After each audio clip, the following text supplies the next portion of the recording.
अब से कुछ देर पहले एक गैर मामूली पेशरफ सामने आई है। इस्लामाबाद हाई कोर्ट के 6 जजेस ने सुप्रीम जुडिशल काउंसिल को खत लिखा है और रहनुमाई मांगी है कि इंटेलिजेंस एजेंसियों समेत एग्जीक्यूटिव के अराकीन की अदालती मामलात में मुदाखलत और धमकियों पर मबनी कार्रवाइयों पर रद्द-ए-अमल देने और उसे रिपोर्ट करने के हवाले से एक जज की क्या जिम्मेदारी बनती है। यह खत इस्लामाबाद हाई कोर्ट के justice Mohsin Akhtar Kiyani, justice Tariq Mahmood Jahangiri, justice Babar Sattar, justice Sardar Ejaz Ishaq Khan, justice Arbab Mohammad Tahir और जस्टिस समन रिफत इम्तियाज ने लिखा है। और यह खत चीफ जस्टिस काजी फायदीसा, जो सुप्रीम जुडिशल काउंसिल के सरबराह हैं, और बाकी 2 सीनियर तरीन जजेस जस्टिस मंसूर अली शाह और जस्टिस मुनीब अख्तर को भी लिखा गया है। इसके अलावा chief justice Islamabad high court justice Aamir Farooq और chief justice Peshawar high court justice Mohammad Ibrahim Khan को भी खत लिखा गया है, जो सुप्रीम जुडिशल काउंसिल के अराकीन हैं। साथ ही सुप्रीम कोर्ट के रजिस्ट्रार समेत दीगर जजेस को भी खत की कॉपी फराहम की गई है। इस खत में इस्लामाबाद हाई कोर्ट के जजेस ने जस्टिस रिटायर्ड शौकत अजीज सिद्दीकी के केस में सुप्रीम कोर्ट के फैसले का हवाला दिया है।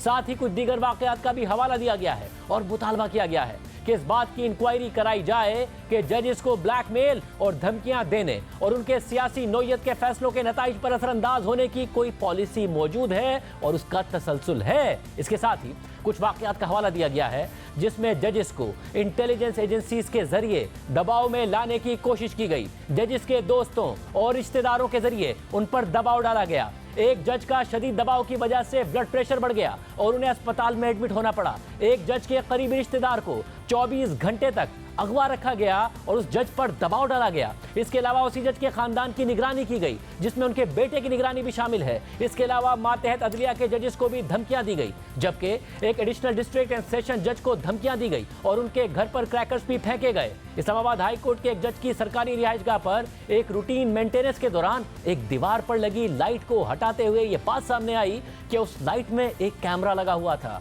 और उसके साथ एक सिम कार्ड भी लगा हुआ था, जो उस जज के घर के ड्राइंग रूम से ऑडियोज और वीडियोज रिकॉर्ड करके उन्हें कहीं ट्रांसमिट कर रहा था। ऐसा ही एक कैमरा जज के घर के मास्टर बेडरूम में भी लगाया गया था और जब उस सर्वेलेंस के आलात को बरामद किया गया तो उसके साथ यूएसबी लगी हुई थी, जिसमें जज के और उनके फैमिली मेंबर्स की प्राइवेट वीडियोज मौजूद थी। इन वाकयात को बताने के बाद जजेस ने अपने खत में सुप्रीम जुडिशल काउंसिल से दरख्वास्त की है कि अदालती मामलात में इंटेलिजेंस एहलकारों की मुदाखलत के हवाले से जुडिशल कन्वेंशन बुलाया जाए। इस तरह कन्वेंशन दीगर हाई कोर्ट के जजेस की जानिब से मजीद ऐसे वाकयात की मालूमात सामने लाने का मौका दे सकता है जिनका इस खत में हवाला दिया गया है। इस तरह की इदारा जाती मुशावरत सुप्रीम कोर्ट को इस हवाले से मदद दे सकती है कि कैसे अदलिया की आज़ादी को बेहतर तरीके से तहफ़्फ़ुज़ फराहम किया जा सकता है और साथ ही अदलिया की आज़ादी कम करने वालों का तयन करने का मैकेनिज्म बनाने में मुआविन हो सकती है। जबकि इस खत के साथ इस्लामाबाद हाई कोर्ट के जजेस की जानिब से chief justice Islamabad high court को